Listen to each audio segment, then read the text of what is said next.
Okay. Hello, everyone, and welcome to Echoes of the Soul, brought to you by Matrix Productions Media. I'm Dagny Grant, and I'm here with my co-host, Beth Donnelly, for a conversation today with a fascinating man, Adam Lamb. Hi, Adam.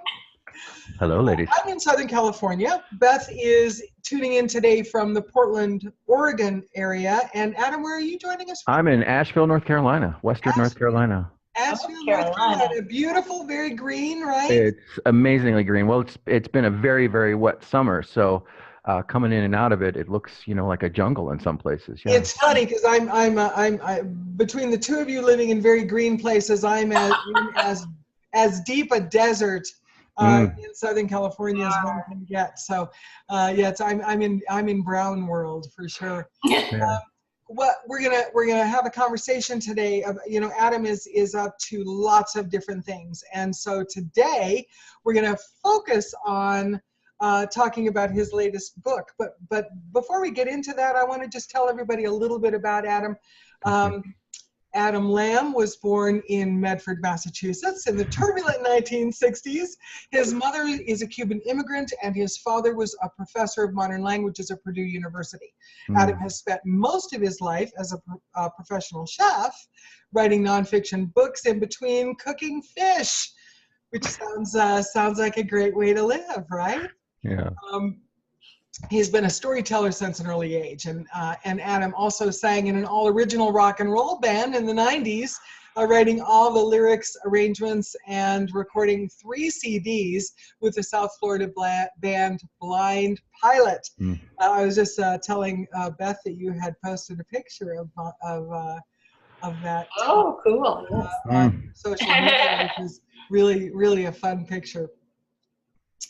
Adam is also a sought-after speaker on the issues of purpose, leading a thriving life, and enjoying successful relationships. Following a conversation where the right questions were finally asked, Adam has dedicated himself to paying forward the freedom with which he now lives his life. He now coaches and guides those who are looking to take action in creating the life they know is possible.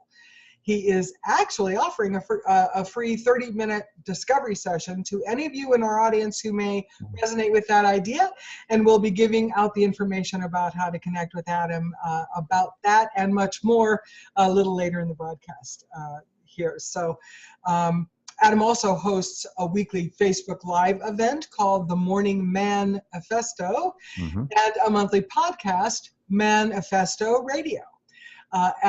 Adam's published works include Getting Comfortable with Being Uncomfortable, great title, Profanity in Its Proper Use, you gotta love that, and his most recent book, which we'll be focusing some of our conversation on today, titled An Initiated Man, Finally, Discovering My Harmonized Manhood Through Plant Medicine. He currently has another book in the works titled Circle Jerk, Lessons of Manhood My Father Never Taught Me, which is due out in the summer of 2019. I love that title too. So, hey, without further ado, again, welcome, Adam. Thank you very much. We're really excited about speaking with you today about your most recently published book, but it might be fun to start by having you just tell us a little bit about how you became a professional chef. Sure. When you were reading that, I was kind of blown away at everything that you packed in there in such a short amount of time. And I remember watching a TED Talk. This gal did a wonderful talk on multi-potentialites, these folks who do a lot of things or can be good at a lot of things, and how, as I was growing up, that was kind of frowned upon. Like even when I was a chef and doing other things, writing and doing all this other stuff, I had a general manager who said to me, "You know what your problem is, Adam?" I said, "What's that?" He says, "You can do a lot of things well." He said, I do one thing, and I do one thing really, really well. So for him, his perception is that because I dabbled in a lot of different things, I wasn't good enough in one thing. So I thought that was just a fascinating conversation. As you read that, I realized that now being a multi-potentialite is something that's, not frowned upon anymore, which is kind of cool. Just to pop in with a little interjection, as the three of us are coaches, we kind of understand now that comes from he was coming from a place of fear. Sure, absolutely. right? A feeling inadequate himself. Yeah. So it's fun to understand that kind of stuff, isn't it? Absolutely. Yeah. So my journey as a chef was kind of, in some ways, it was a traditional, but it was a traditional American story. You know, in Europe, to become a chef, you had to apprentice yourself to um, most often a very well-known chef, and you kind of worked in the dungeons, as it were, in France and Germany and Switzerland, those areas where chefs were very, very highly regarded, much more than in the United States. It wasn't until the 60s that being a chef was actually listed in the U.S. Department of Labor's book of professions, because before that they didn't even recognize it as such. So in the United States, you know, I got a job when I was 15 washing dishes, and one night I was walking past the line where the two ladies worked, and you know, it was the kind of restaurant where you hand wrote the ticket and you put it on the wheel and you spun the wheel around. Right. And the one gal used to stand there and talk to all the customers through the window, and my dad would sit there very often. It was kind of like the local hang for him. And one Friday night, I walked past the doorway and I saw these two women engage in a dance that was completely silent. They didn't speak to one another. It was very, very busy, but they were moving between one another and all the equipment. And I was just kind of blown away at how beautiful it was. And so I liken that to the dream of the dance. So this kind of unspoken symphony that they were engaged in. So I tried doing other things. I mean, I went into the military for 4 years. I tried selling clothes. I mean, I tried a lot of other things, but inevitably, the kitchen always kind of brought me back. It was kind of a siren song for me for a while. That's a beautiful metaphor that you made about the dance. That was great. Yeah. I'm wondering if that dance metaphor brought you into being a writer as well. It wasn't until a little while ago my mother sent me a package of some stuff that had been cluttering up the house, and it was a bunch of stuff that I had written like when I was 5 and 6 and 7 years old, and even back then I was writing stories. Oh. So it was something that I can remember always doing, and something that I was kind of almost not forced to do but had to do. So I was writing almost all the time, working on something, and I was just getting ready to finish a book about the culinary industry when Anthony Bourdain's book, Kitchen Confidential, came out.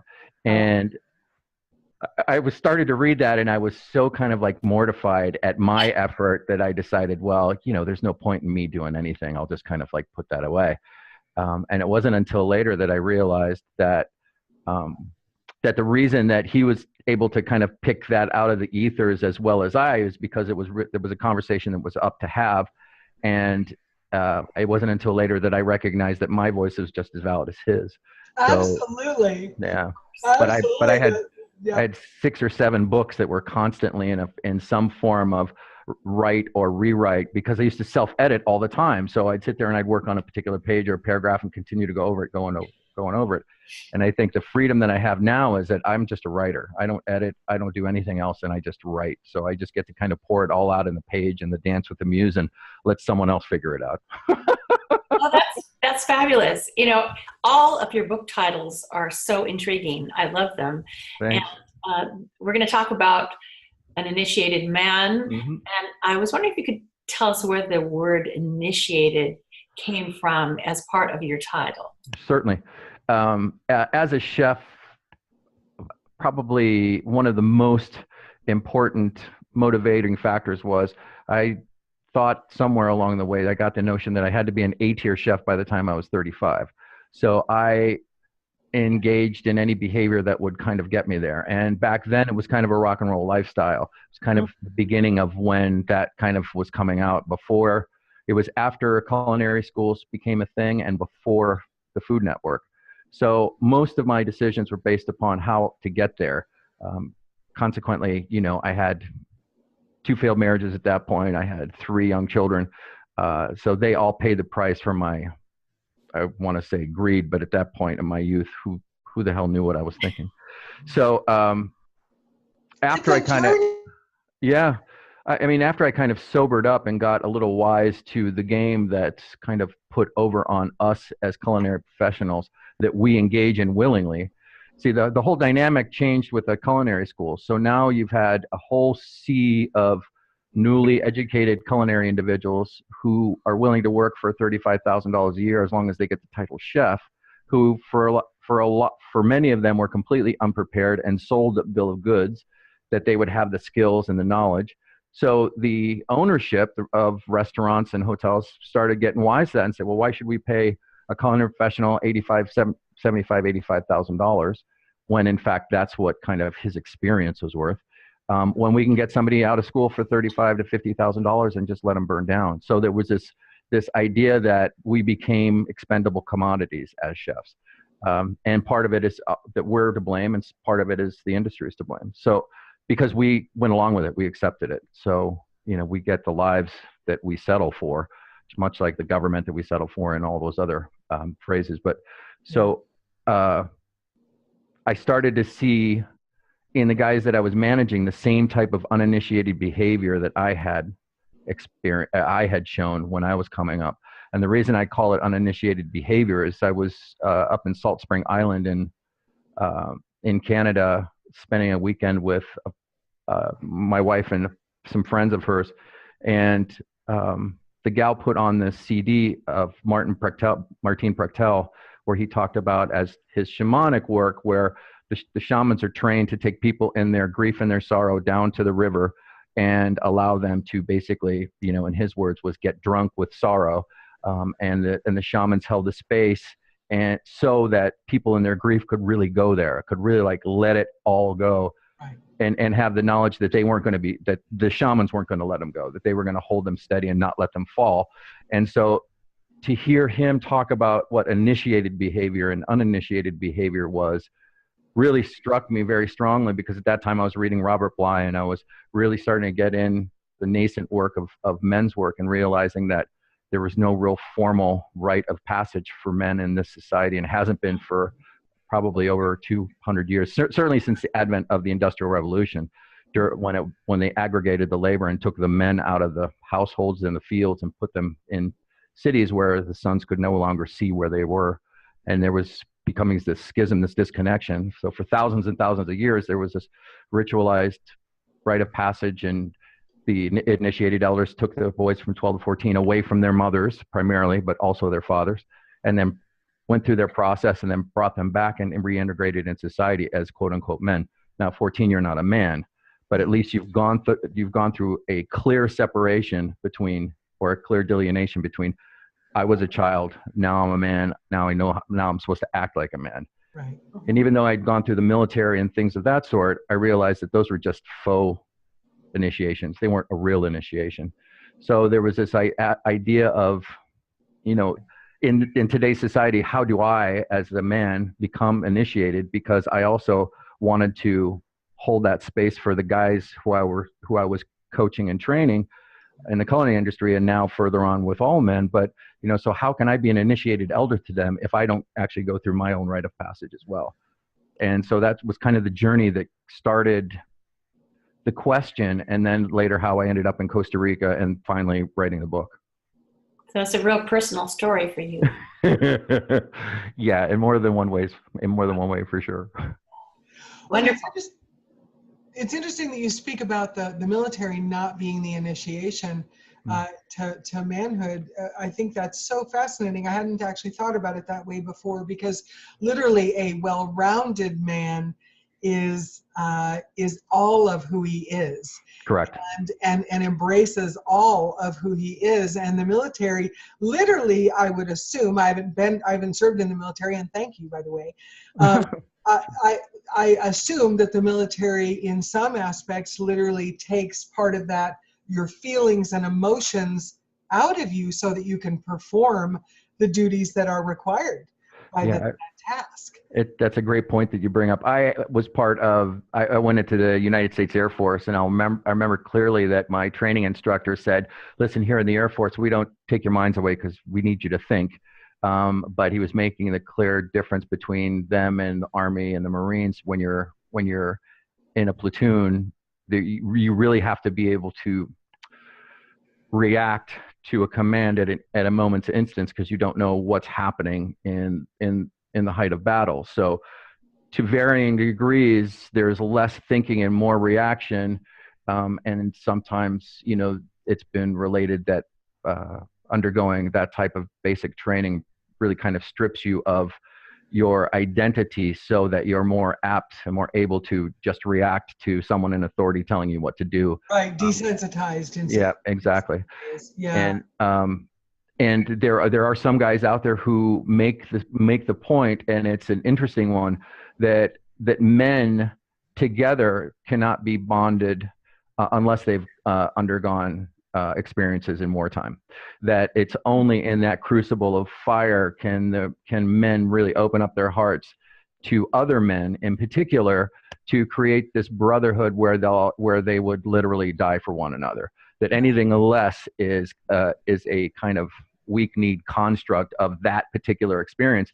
I know working in a kitchen is incredibly high stress and high pressure.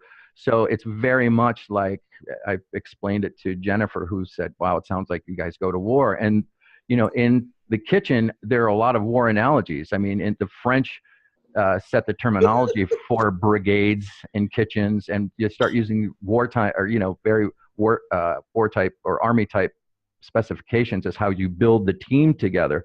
So once you start working under that paradigm, you think, wow, you build really strong relationships in these high pressure situations. The funny thing that I've noticed both in the military and in the kitchen is no matter how tight that relationship is, dude, I'll go to war for you. I'll stand on the line. I'll be in your foxhole.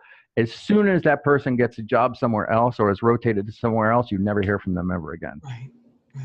And that was really one of the things that used to, forgive my expression, but chap my ass, is that how can you expose yourself and be so vulnerable and transparent to someone and really know the heart of someone on the line when you're elbow to elbow and you're sharing sweat and everything, and then because of circumstance or choices, you move away or beyond, and you never hear from that person ever again. Sounds like a divorce. Yeah, and you know, it's funny you should mention that, because there was a show on HBO called State of Play that the director and actor Peter Berg put together, and one of the episodes was called Happiness, in which they talked to football players because their career spanned 10 years. It actually went through the same emotional upturns and downturns as someone who worked 40 years.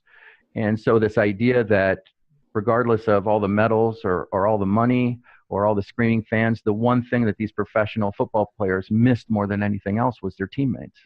And they said nothing in their lives would ever approximate that. And you think about the times that now in our day and age, when a man or a woman, becomes part of a team at an office or sports or whatever, and then they have to break that to join another team. As a chef, I was changing jobs every 2 years. So that's a lot of integrating and disintegrating into relationship with other people, yet there was never any time for me to honor the fact that I should be grieving because I no longer have this family and this bond anymore. So you just run from one to another. Real men don't grieve.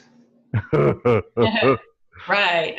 I'm just saying. Well, that's the other thing that my friend Celeste Morris in Salt Spring Island was her work as all about holding and honoring space for grief work. Absolutely. That it is absolutely essential not only for us to be fully rounded, as you put it beautifully, Dagny. Full rounded people experience the heights and the depths of all emotions, right. and the community builds structures and processes and systems by which people can really, really turn themselves over to these without losing themselves completely. Right. I think about the moon huts that they used to have, and I don't remember being a woman too many times in past lives, but I'm sure I was at some point. But I can't imagine in this day and age what that same analog would be, that you actually take time out of society and be able to kind of congregate with other women who are going around that same experience and be supported. And it's just, I guess in the fast pace of today's world, it's very easy to forget about those things, that those common experiences that bind us, especially now where there's so much contrast and so much focus on the stuff that separates us or perceptively separates us. We're going to actually talk some more about that coming up. And I think that what you're saying is why your work is so is so important these days, right? I wanted to read to our audience again. We're speaking with Adam Lamb today. He's the best-selling author, amazing chef, and a life guidance coach. And in his recently published book, An Initiated Man Finally, Discovering My Harmonized Manhood Through Plant Medicine, you speak about something that a lot of people are not very familiar with or may have heard a little bit about. And so I wanted to, let me read the description of your book. And then Please. Yeah. It says, one man's journey of self-discovery leads him to a tropical resort where he discovers more about himself and his masculinity than he previously thought possible.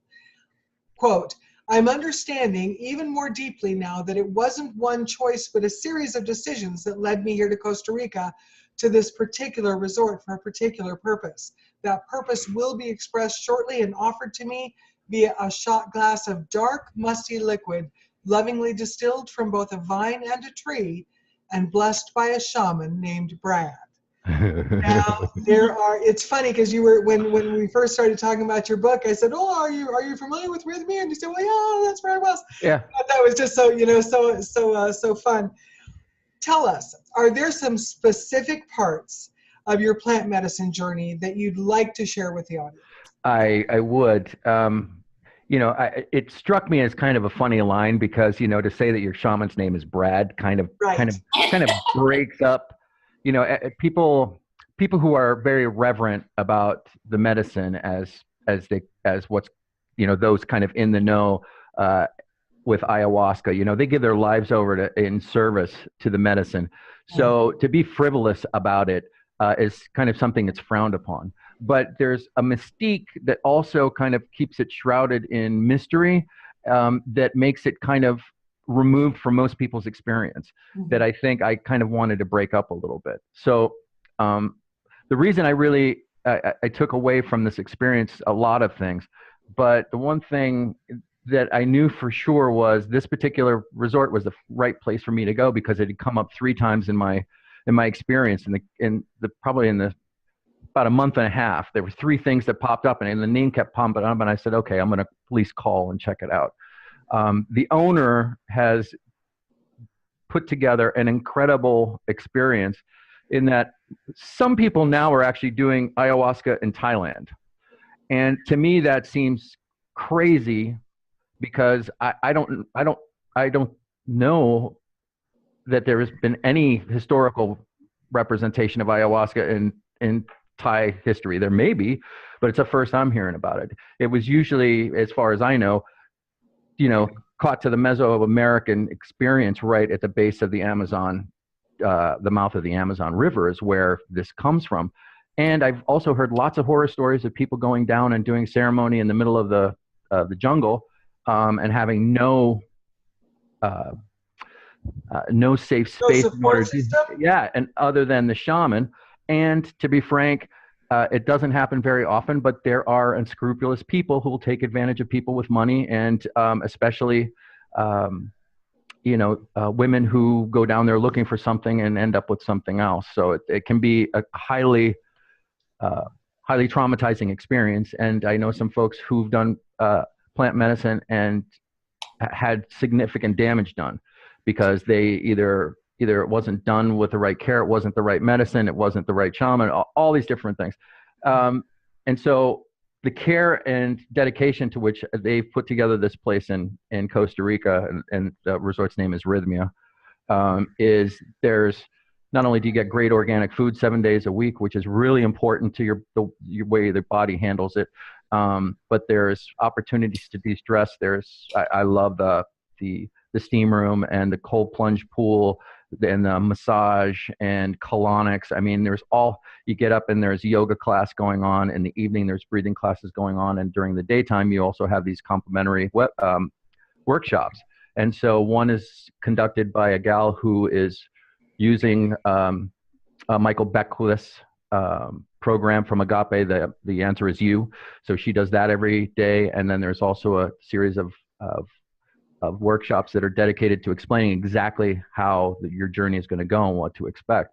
For me, it was essential that I kind of had that framework with which to play with, because it alleviated a lot of stress and worry. I felt really cared for and really taken care of. So no matter where I was going, I had a long history with drugs. I, started smoking pot when I was in high school. I've done acid, mushrooms. There's probably not a whole lot that I haven't done, some of which I've done, considerably more than I should have. But me too. I have a history like that too. Right.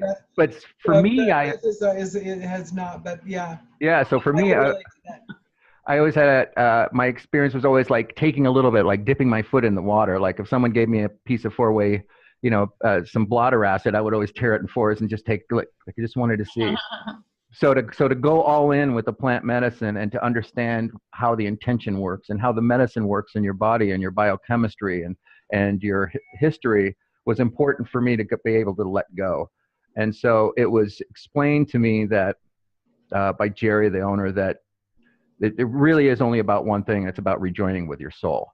That it was made plain to him through his journeys with plant medicine and through his avatar, Mrs. Moon, that that the human beings are designed to separate from their soul anywhere between gestation and 5 years old.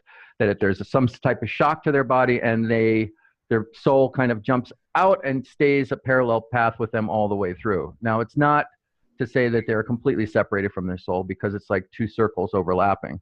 And so that space in between that overlap is where the real heartache is, where the real emptiness is, that very often people are drawn to things to try to fill that hole up. So the idea is to rejoin with your soul, and to do that at any cost. The soul might have a request, and you're to agree to that request, bar none. And Jerry laughingly tells the story of a woman who put her hand up and said, yeah, well, I want to rejoin with my soul, but I don't necessarily want to leave my husband. And leaving her husband was what came to her through the plant experience? She assumed that it might be something like that, probably because there was already before she was speculating. Right, exactly. Gotcha. But the thing is that really you have to come to the medicine as a child, meaning that if you come with any kind of machinations or intentions or think that you're going to control the drug, she's just going to kick your butt all over the place. So I was, I followed the directions to the letter because I wanted it to be as fruitful an experience as possible. And I was rewarded greatly. And I think more than anything else, I like to say that in the first journey, I rejoined with my soul. And the second journey, I was given my practice, my daily practice. For me, it was about expressing love for myself. So every morning I sit down and I have a meditative experience, primarily focusing on expressing love for myself and gratitude in the moment. I spent a lot of my life kind of kicking my own ass. And so the medicine told me that I now get to express love for myself. So that's part of my practice. In my third journey, I was given my heart because it was cracked. Every cell in my body was cracked wide open, and I was connected to everything and everyone. And so this intellectual understanding in my life that we may not be one, but we're localized expressions of the one, still connected.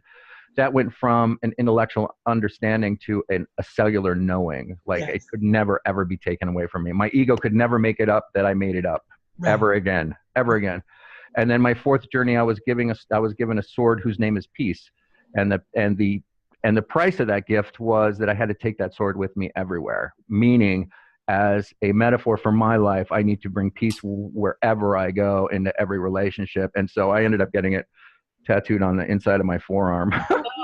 Oh, wow. As a daily reminder. And it's, in the end, if I made it all up, or if it wasn't, or if it was really, really true and it really worked out that way, or if I just made it up, I guess in the end, it doesn't really matter, because I came out of that experience appreciating my life more, appreciating the people in my life more, and falling deeper in love with who I am as a human being. And that allows me to get up in the morning with a great deal of grace and compassion, not only for myself, but for all others. So it's debatable whether or not the stuff in the story really happened. It was only my perception. I don't have an eyewitness to tell me that really happened. It was just kind of my experience on the inside of my eyelids. And it was amazing in a lot of different ways.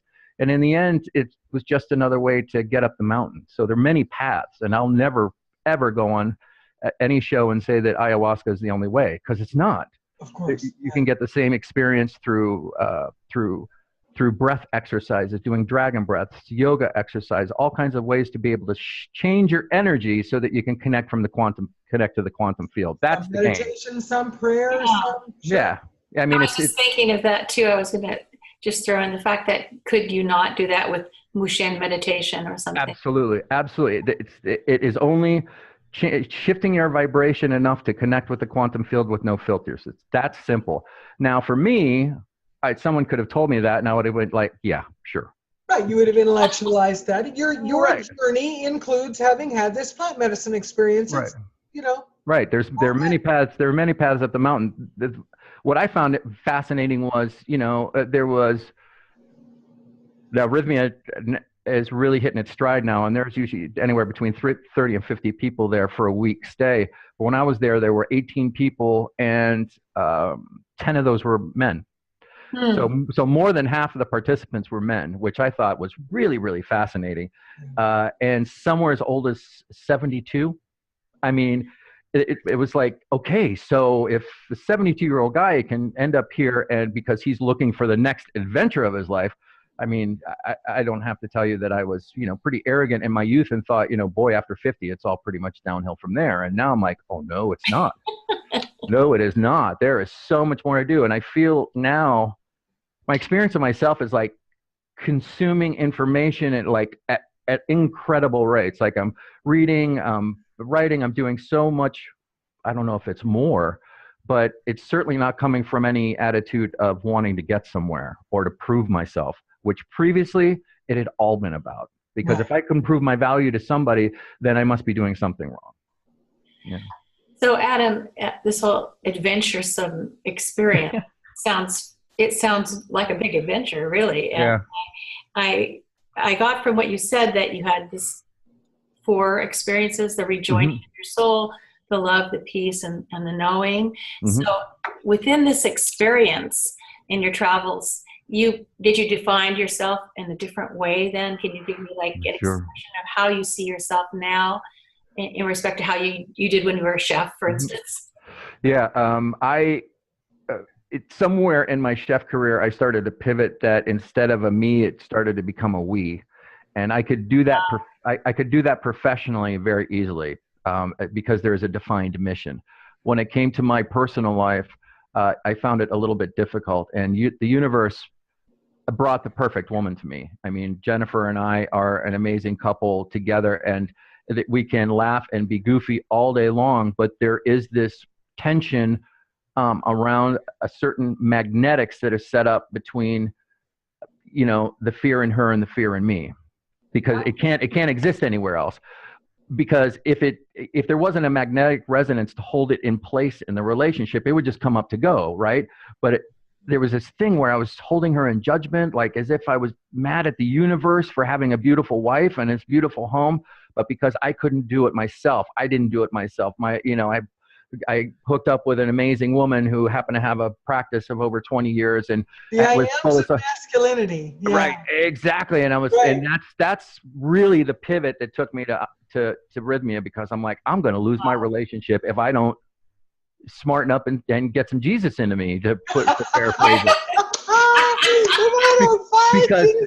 because just to let everybody know, let everybody in our audience know, Adam is blessed with the beautiful Jennifer Huff as his wife, and she's also a friend of ours, and we've had her on our show before, and she is the mother of the Wide Awakening. Wide Awakening, yeah. And brilliant in her own right. Yeah, very much so.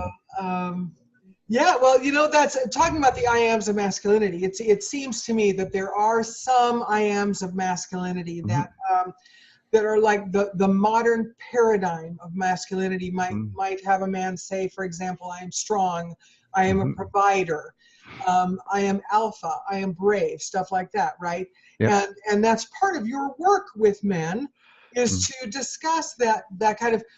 What are your thoughts about the issues that males face today in a world where gender identities can be so challenging. Mm-hmm. I can kind of distill it down into this, and Beth, it kind of dovetails on this other aspect of harmonized masculinity, of going through this initiation. What I was able to do through this experience of plant medicine is very simple. I was able to, first off, let go of any idea of who I was to begin with, like drop all that on the floor and play around with this idea of a man who honors both the masculine and the feminine, and who owns all of himself, both the light and the dark, the masculine and the feminine, in neutrality. That is the essence of the harmonized man. So I know that given any situation, that I can either express myself as more masculine, medium masculine, low masculine, high feminine, depending on what's going on. Jennifer can show up as sometimes very masculine. In that moment, do I necessarily want to show up as masculine and be butting heads together? That's not, I mean, I could, it just doesn't work very well.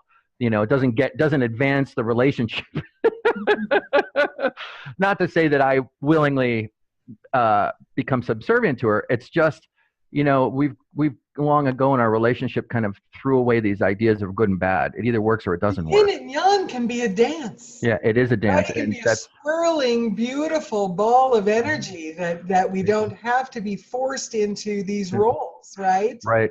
The thing that she and I have been struggling with lately is this idea of kind of a question brought up by friends of ours that were in town hosting their own retreat. And she's a strong woman, and he's a guy that does other things, kind of similar to Jennifer and I. And so the conversation started out, what's it like to love an awakened woman?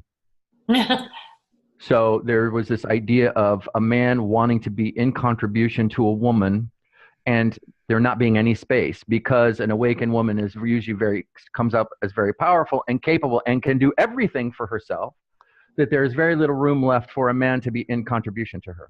And the reality is these things are like hardwired into the reptilian part of our brain and go back eons and eons and eons. And so they're at our baser instincts of like, what does it look like for me to be in contribution to Jennifer and her allowing me some space in order to be that? So that needed, right? How am I needed in this relationship? I don't know if it's actually needed. It's just a primary function of the man to want to make sure that his wife is happy, or his spouse, or whomever. And this is not necessarily man-woman stuff. This is just the masculine and feminine dancing and playing. Right. So again, as you so put it beautifully, you know, it's just a dance. So we have to kind of look at it and go, okay, so what is this dance? Well, the dance is being free enough and strong enough to play with both the masculine, both the light and the dark, depending on what's going on. I have to be able to access, you know, my benevolent king just as much as my sacred killer. Just as much as my old feminine crone. I have to be able to have access to all that. For a long time, there was this unspoken rage that I had that I didn't want to tell anybody about, because I couldn't really figure out what it was about. And what I understood is it was so deep, so dark, it was a lake under the surface of my emotions, that it was archetypal. It was the collective of all men acts that I was able to access, but that would fill me in an instant through something that happened, and I could feel all this rage come pouring through me. I never took it out on anybody. Very often I took it out on myself, but it scared me. So I cut it off. So I wouldn't look at it anymore, put it away, cement it over the swimming pool, as it were. And then through some work with another coach, Beth Davis, I was able to recognize that if I'm cut off from this, I am also cut off from the Kundalini, from the life force, that there is something in here to be, not necessarily to be swept away from, because that was my fear. My fear was it was going to sweep me away. And my suspicion is there are a lot of men out there who kind of have this same thing. There are parts of themselves that they have cut off because they think it's dangerous, because it's not viable, because it won't be honored, because of the history of their relationships, by their history of their career. So they become, for lack of a better word, eunuchs. So I like to assist men to get their balls back. And those balls, those metaphoric balls, come in all shapes and sizes and can mean different things. But ultimately, it's about regaining all of your power. You know, that deep well of hairy masculinity, as Robert Bly would say, you know, the kind of like benevolent king, all those different archetypes, and being able to use all of it, masculine, feminine, light and dark, and just dance with it. Because if I can't, then I am less than who I can be. You know, I smoked for Well, I'm embarrassed to admit for how long, but I spent 3 months in August or in Austin this year working a short-term culinary contract. And I went to a hypnotherapist, and I was able to walk out of there and never smoke a cigarette again. Wonderful. Thank you. And it was something that I never ever thought would happen to me. But ultimately, because I enjoyed smoking, I didn't really perceive it as something that was hurting me. But what it came down to is I could never say I was truly free as long as I smoked. Mm-hmm. And I would never, ever be truly free unless I owned all of who I am. Never. Right. It would just be an illusion. And I'm the type of person that, I know that some illusions are nice and we hold on to them, but I'm at this sort of age that I don't want anything to be an illusion anymore. I want to taste the reality of it. I want to taste the realness, whether it's bitter or sweet. That's really great. That's great that you were able to make that transition. Yeah. Yeah. Through your coaching and your books and all that you've learned, as you're able to have this conversation with men, with each other, as the ego moves out of the way and they're able to embrace their heart center, their heart space, is that what you would call really true enlightenment? A fascinating question, and I would say that's probably as much as we can hope for. The reason I ask that is because when you first described an enlightened woman, it almost was, it sounded like maybe men were fearful. Of an enlightened woman? Yes, of being helpful to an enlightened woman. Yeah, I think the only fear comes from like understanding that the old archetype, like the old way of working doesn't work anymore with an awakened woman. So the question is like, that doesn't work anymore. So what the hell do I do? There's a lot of, Jennifer's work speaks to a lot of women. And so they fill up her classes. And, every year we go on this year-long experience called Flight School for 15 people, and where their entire lives are basically rotor-rooted and they fly forward. And most of these women have partners who, to some extent, are completely blown away by what's happening. Like, who are you and what did you do with my wife? But the other part of that is they don't know who's showing up and they don't know who to be, because, after 10, 15 years, you're like, nope, I got it. I know how she reacts. And all of a sudden she shows up and is being someone different.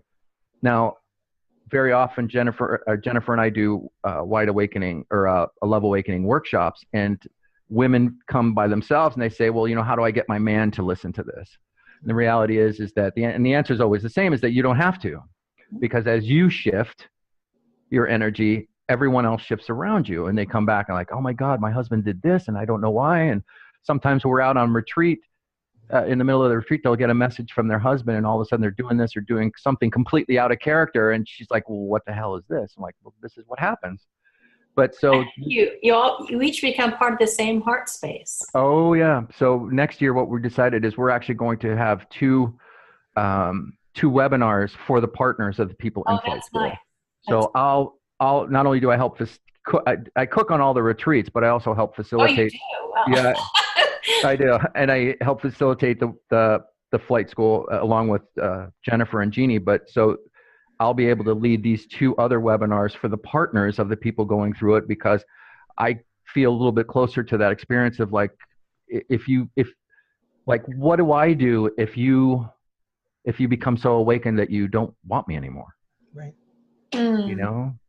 Maybe I don't come along for the ride and you have to leave me, and those are all, I think this is probably, and it doesn't have to be Flight School or awakening, but I think that this is in the background with a lot of people when they undergo any type of transformation in their lives. I can see that. So what do you tell the men that you coach in that situation when they feel what you just said? Are you doing your work? Mm-hmm. Because it's not about the work that their partners are doing. It's the work that they're doing. Right. I foolishly believed, that once I was done with high school, that was it. I was never going to have to worry about education again. I don't think I really knew that because my dad was a professor, but I'm surprised at how much more I've been able to teach myself or learn from others than, I was at 35, 40, 45. Even when I was 50, it's I look back on those ages and think, geez, man, I really didn't know anything. Not that I know much now, but this whole idea of like taking on your work. And I love it when men go, what do you mean work? What work? Like, what work. You absolutely know what work. The voice inside your head when you're going to sleep or when you're by yourself, you know exactly what that conversation is. And I stand for all men to be able to have that opportunity to do the work. I started a men's circle here in Asheville after being taught the very, very basics by this wonderful angel that I met. It's one of the first friendships, or one of the only friendships I can remember generating that didn't have anything to do with my work or my home. I met this guy at the Y, and he was just such a fascinating character that I kept asking him, bugging him to go out and have a cup of coffee. And he started telling me about men's work and how he led this men's circle. And so we did another one, and he was kind of like training me. And then all of a sudden he passed away. And I thought, well, what do I do now? And Jennifer said, well, he obviously left it to you. So not knowing what I'm doing at all, I go on to meetup.com and I start a men's circle, and I have 135 guys show up. Wow. Amazing. That's amazing. Not all of them come to the circle, clearly, but it's like 10 or 12 guys out of that 135 show up once a month. And I not knowing what I was doing, it kind of came into a space where everybody could kind of like be heard, be appreciated. And through my research from Bill Koff and some of the other guys at the front of the men's movement and men's work, Mankind Project and all these other places, it's like, okay, men need to be challenged and men need to do. And I know that these are old archetypes and kind of old school things, but some things hold. Women can process emotion and process a lot of stuff by talking. It's an isness. Their brains are wired to be able to scan the entire environment for incongruency, because they're genetically designed to birth the world. So why wouldn't they? Everything's connected. Well, of course it's connected. If your job is to birth that world and hold it until it's able to stand up on its own 2 feet, for men, it's about doing. Point them in the direction. Go. Kill the beast. Yes, I can do that. Build the beast, build the house, build the fire. Bring the food home. But so there's this idea that, maybe talking all the time isn't the right thing, but neither is being silent all the time. So again, what's that dance in the middle? Where can we come? Where can we learn from one another so that we kind of have a blending where it's accessible to both of us? It's for both men and women, I think, in the process of transmuting your beliefs and understandings of life. There's that, if I peel off this part of me that I've always been, who am I? Yeah. How do I deal with my new me, my new I am, my new identity? Because it's, and I think, that's kind of what you're talking about with men. Let's face it, the personal development world, the quantum the understanding of quantum and all of that has been more embraced by females. That's kind of the avatar of this thing, and men are coming along, obviously. Yep. But I think there is a lot of what you were just describing, of men watching this going, if I have to peel off this part of my relationship, what are we? Who are we? What am I? What's my new role? And it takes bravery to stay and want to transmute together. Yeah, this is courageous work. It really is. Anybody who steps into the circle, I applaud, because whether they know it or not. And the funny thing is no matter how bad it gets, you can always remind yourself, well, I asked for this. I'm like, yeah. That's how I have to remind myself. I'm like, I don't believe it. Not another one, another lesson. Why can't we just go to the movies? Why can't it just be dinner? And it's like, nope, I signed up for that.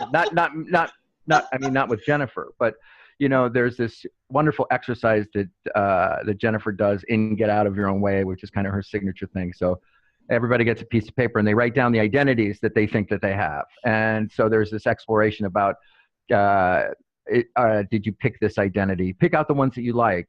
Pick out the ones that you think you chose, and and then come to find out through the exercise that really most of our identities or aren't, we didn't take on voluntarily. They were in reaction to somebody else, or because we needed to protect ourselves from this. Absolutely. It's the premise of the children's book series Beth and I have published. Exactly.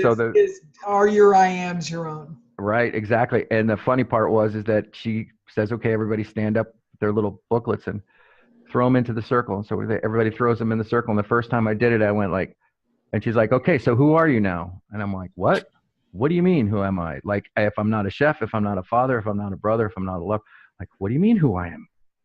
And then I realized that really who I am is just a big goofy guy that likes to be in relationship and have fun with people. And when I had that finally, it gave me permission to be really who I was. Like if that's all who I really was, if I wasn't all this other crap that I took on, then I could always choose to be that again. And that was an incredibly freeing moment for me, for sure. Well, you are what you're bringing to the world, and being the guy that likes to be with people, and that's what you're bringing. Bring it. Right, absolutely. Good. Well, and one of the things that you were talking about with the plant medicine experiences is going back and connecting with, it's funny that just the words inner child work, is something a lot of people will roll their eyes at because they don't get it. They don't understand that birth through 5, actually, gestation through right. 7 is when we are formed, and all those neural networks are created, and our IAMs are put in place. And one of the things that you spoke about is that with the plant medicine experience, you'd literally go back to that, you peel off all those years and all those experiences and go back and embrace that inner child. And so talk to us a little bit about that, if you would. Sure. I had the way it showed up for me in under the influence of plant medicine was very hysterical. I came away with this understanding that the medicine has a great sense of humor, incredibly ironic, but a great sense of humor. It spoke in vignettes in movies sometimes in the back of my eyelids, like actually sitting in a movie theater. At one point, there was somebody, down below me in one of the rows who was drunk trying to narrate the movie, and I realized it was my ego, so I had to go down there. And I actually thought in my head out loud, well, how the hell do I deal with this? And do I punch him out? And I said, oh no, I've been battling my ego all my life. So instead, I just grabbed him by his head and gave him a noogie. Just told him, I love you, brother. And he's like, okay. And then he just. But. So I had the one experience that really blew me away was I became an eagle, or I don't know what it was, but it was that my first perception was I was way high up in the air above this kind of rocky crag of Maine seashore with a rolling sea. And then I realized I was some type of bird, and I was like swooping down, and there were different vistas that came under that I was aware of, the sand dunes as they rolled along, and I was all this thing. And then I was a Pakistani boy who toddler who's 3 years old and naked running away from his dad laughing. I was, a Crow medicine man in the Bitterroot Mountains during a snowstorm. I was like all these different avatars. I was not only was I me, but I was all these other things. Mm-hmm. And that's when I was like, oh, so that's what it is. Like she kept putting me in these positions to understand at a deeper level than, like, she never gave me the answer outright. Like I had to go through it all myself in order to go, oh, okay. She is Mother Medicine. That's what I came to call the medicine during the journey. Okay. It's being able to have a focal point to speak to assisted me to kind of get my bearings. So with Jerry, his avatar was the moon.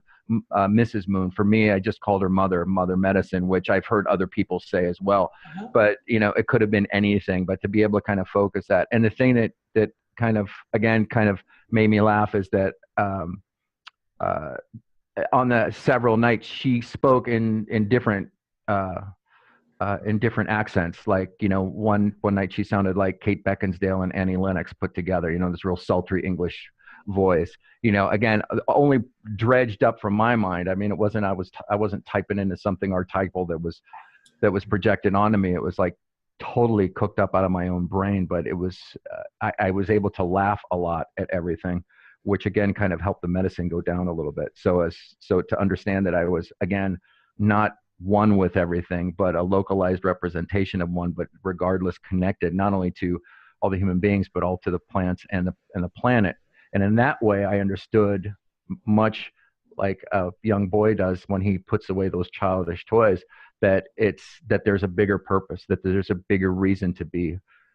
I had a friend, really great shaman here in Asheville. His name is Cater Brown. He does rites of passages in the wilderness with both young and old men. And he told me a story. The shaman who trained him was from Africa. And that teacher told him a story. He said, in my village where I grew up, meaning in Africa, he said, there is a ceremony for the pregnant women. So once a woman is at a certain age, along at a certain age or a certain gestation period, she's brought into the circle and then she's put into a trance. And the shaman who's leading the ceremony gets down on his hands and knees and speaks to the baby in utero, and speaks to the baby and asks two things. Asks, what is his name? And secondly, asks, what is the medicine that it's bringing? Because in the cosmology of this tribe in Africa, the only reason you would ever be born is because you're bringing some type of medicine from the in-between world into this world because it was asked for. Mm-hmm. And I thought, holy moly, I mean, you tell me that all of us have a gift that's been asked for, that we're actually here because we were asked for. Like, it wasn't just some arbitrary thing that happened. And again, you know, whether it's made up or whether it's real, but the smack of it, the taste of it in my mouth goes, my God, that's potent. If everybody understood at an early age why they're here, not the specific reason, but that there is a reason for them to be here. And I guess all secret knowledge, you know, is about this idea of like bringing the medicine with you. So what is your medicine and how are you actually bringing it forward into the world? I love wow. What an experience. So you mentioned a little bit about oneness when you started to explain this, and I'm just wondering because, you know, and Dagny was talking about the child, and could you speak a little bit about being compassionate with our wounded self, whether the wounded self is a child or whether it's present day, and how we move from separation into that oneness? The original sin in my life, or the moment where my soul separated from me, I was a little bit further along. I was 17 years old, just turned 17, and I was falsely accused of raping my sister. Oh. Up until that moment, I had basically a charmed life. I was a pretty good wrestler. I was in school politics. I played with just about everything, and I didn't play with it all from an idea of trying to get it right, but I played with it all as an adventure in my life. Mm-hmm. When that particular event happened, I gave my power away because instead of forcefully expressing my innocence in such a way that, you know, leaving the house or whatever, I decided that I was going to stay and kind of try to navigate the situation. Now, what I did at 17, the choice that I made at 17 is neither right nor wrong. It was just what I did. However, as I grew older, it was very easy for me to look back at that 17-year-old and say, look, dude, you screwed up. You gave it all away, and you're the reason why we got this screwed up life and all that crap, whatever. Now, what happened to me is certainly a tragedy. I spent 15 years under this accusation, but I don't want to minimize, you know, I don't want to make it any worse in the fact that my sister was actually raped. So there is that event that needs to be honored and spoken about. I simply lived with the guilt for 15 years and then just basically, you know, let them believe what they wanted to believe. And after a while, I started acting out in a way that would be congruent with their version of me. So that's kind of like so it comes back to like, not necessarily the circumstance what happened, but what I made up about myself because of that circumstance. Mm-hmm. So for a long time, I kicked myself in the ass about it. And as I said, you know, that whole idea of self-negation and self-abuse came from, you know, not trusting myself, not valuing myself because no one else valued me. But when I was able to kind of go through this experience, and it's been, you know, probably 15 years of really, really solid work to get to this point of having a great deal of compassion and love for everybody in the situation. When I mean everybody, I mean everybody. And but mostly, again, it's very easy to forgive other people. I think we're kind of wired that way for empathy and forgiveness. I think all of us really want to forgive others because we really want to believe in the goodness of others. However, in our heart of darkness, we know that our ego would have us believe that we know that we're irredeemable. So why should we try to, express compassion for ourselves when we know that we probably deserve it in some way, or whatever that lie is that we tell ourselves. Right. So for me, it was actually kind of embodying that compassion and grace. And so during my morning meditation, I actually look at myself at when I was 6, when I was 16, when I was 17, when I was 21, 31, 41, 51, and express gratitude for the Adam that was, because they got me here. And to also understand that at any given point, we did the best we could with what we had and the knowledge that we had at that time. So it's all good. And the choices were made, and that's okay. And now I can, and be that as it may, can also understand that we're not going to hold anybody else in judgment about it either, because it was totally our choice. So by releasing everybody in those particular points of time in history, it also is hopefully setting the stage for in the future to be able to express that compassion and grace, not only for myself, because it's very easy for me to do that for others. But if I'm doing it for others and not doing it for myself, there sets up that incongruency in my makeup or in my nature that other people will suss out just by checking out my energy, like going, well, he's bullshit. He's not living, or he's not being who he says he is, simply because I'm continuing to hold myself at a higher judgment than anybody else. So. Wow, that's quite a journey. Taking on the perception of other people how to view as your own, and then having to work through that. That's you get up in the face of with somebody so sure of your guilt that there's no way that you can express there's no way that you're going to change their mind. They're so sure of that. I mean, after a while, you're like, well, wait a second. Maybe I blocked it out. Maybe I am guilty. Like, all this crazy crap goes through your head. Wow. And I don't think that, it's not certainly, it's not certainly just my story. And people have, other people have had it much, much worse. The really amazing thing is, through our work, as I'm sure both of you can relate, we hear some really, really, really tough stories. And to understand the resilience of the human spirit, that people can come back from really heinous situations and terrible abuse and still be able to live their lives with grace and compassion and love, is really a breathtaking thing for me. It gives me a lot of courage to look at my own stuff and say, if someone else can do it, then I certainly can. Right. I can certainly make the attempt. Resilience is an amazing thing. I think it's one of the things that maybe it's one of the kind of unspoken things that needs to be kind of hammered out, because I think right now there's a situation in our society where there's this kind of veneration. I hear Jordan Peterson, and I totally get where he comes from. There's a veneration of feelings over facts.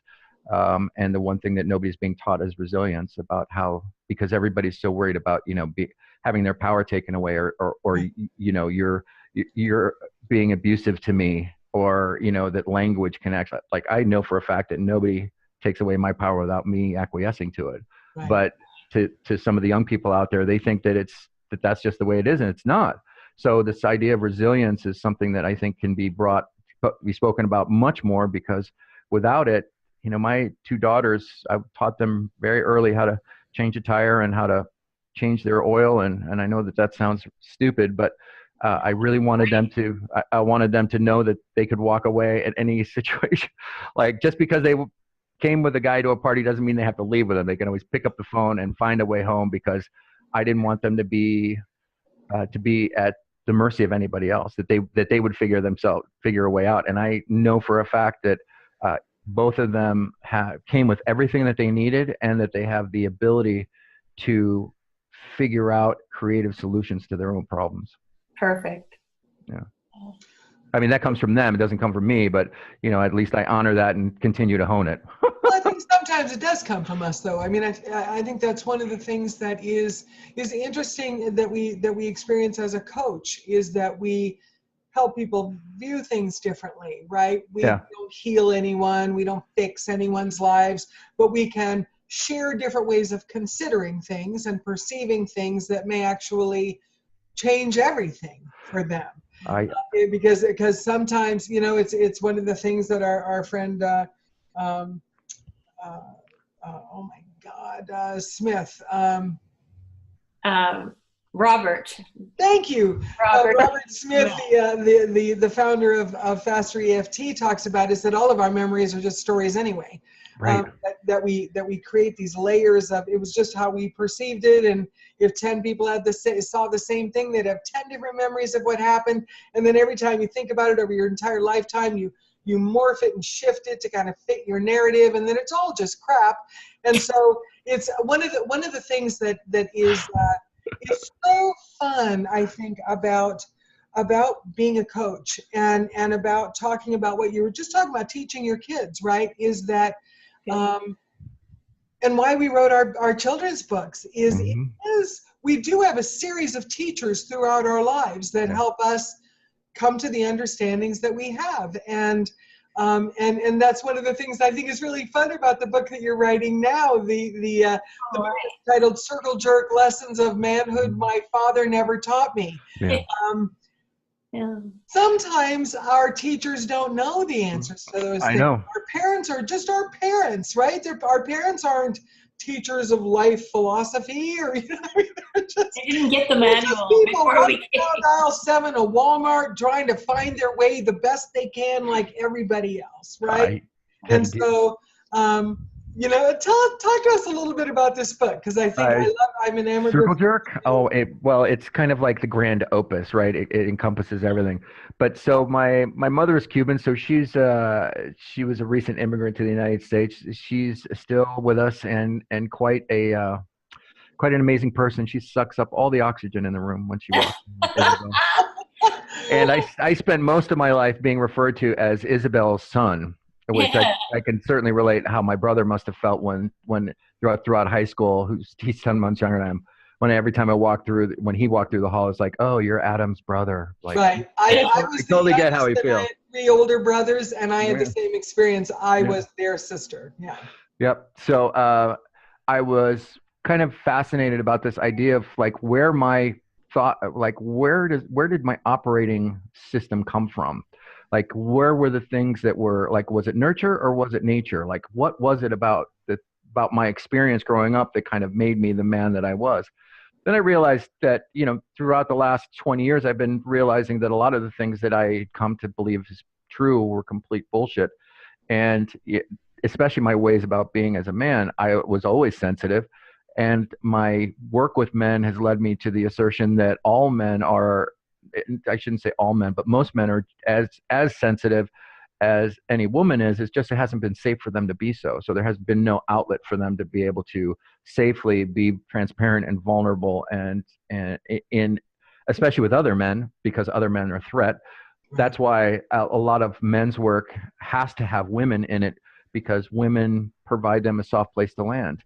And so by doing that, providing a soft place to land, and this can happen for both the masculine and the feminine, to have this space where there is absolutely no judgment and only acceptance, is a beautiful place to start your unfolding, as it were. And to have women appreciate the male vulnerability.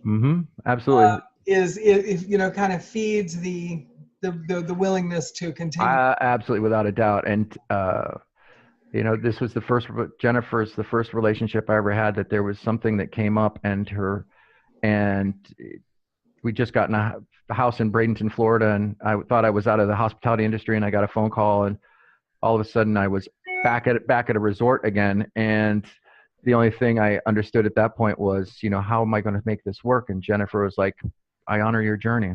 That was the first time anybody had ever said that to me. It was always, well, what about me? What about this? And probably for good reason, everybody needs to know that. But to have somebody honor your journey without the first thought being about how it affects them is really. Well, that's, the brilliance of Jennifer is she trusts the perfection of the unfolding. Yeah.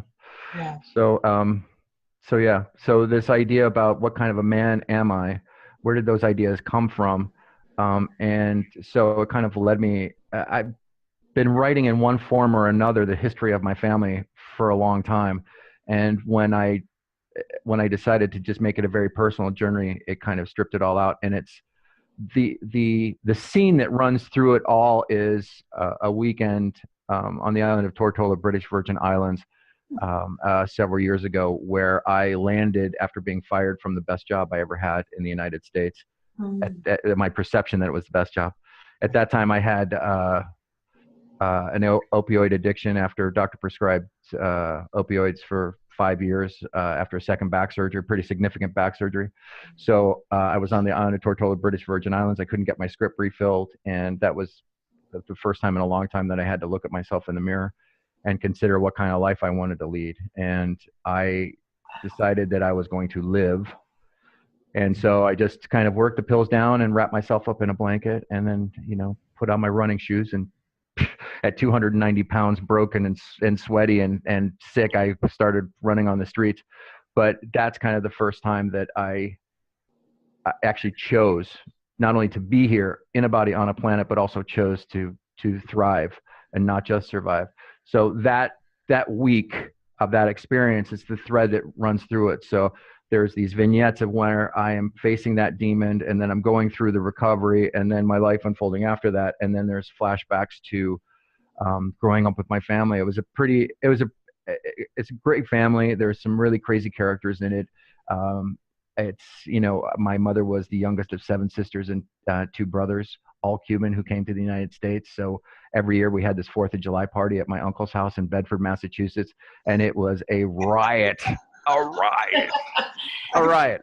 It was crazy. And the women, all the women were very, very strong. All the men were strong to certain degrees. It was weird to see that kind of counterplay between the masculine and the feminine, because the feminine was always vigilant that they were going to be taken advantage of. So for them, the offense was the best defense. And so they were constantly, you know, at the men all the time.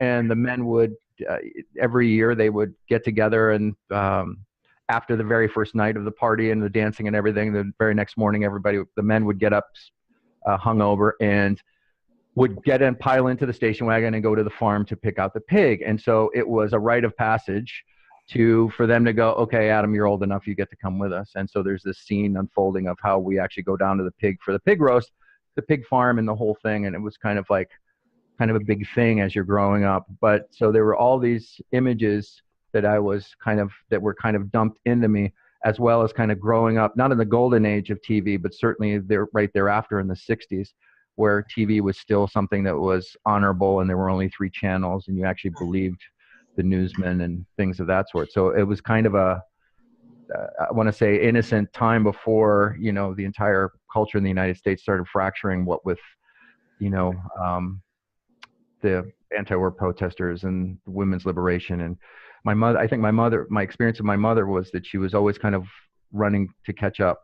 She came from a country where you couldn't walk across the street with a man that you weren't married to or was part of your family, you know, without a chaperone. And she comes to the United States in 1960, and the whole thing's about ready to get lit up. Oh my gosh. And yeah, in the 60s, it's all free love. It is all free love, baby. Yeah. So I was in the rumble seat for a lot of that. Trust me. Wow. Well, this has been such a fascinating conversation. You know, I wanted to tell our audience too to be sure to sign up for Adam's newsletter and see what he's up to. And Adam, as we mentioned earlier, you're also a life guidance coach, and you're offering our audience a free 30-minute discovery session. Which I am. Is fascinating. I am.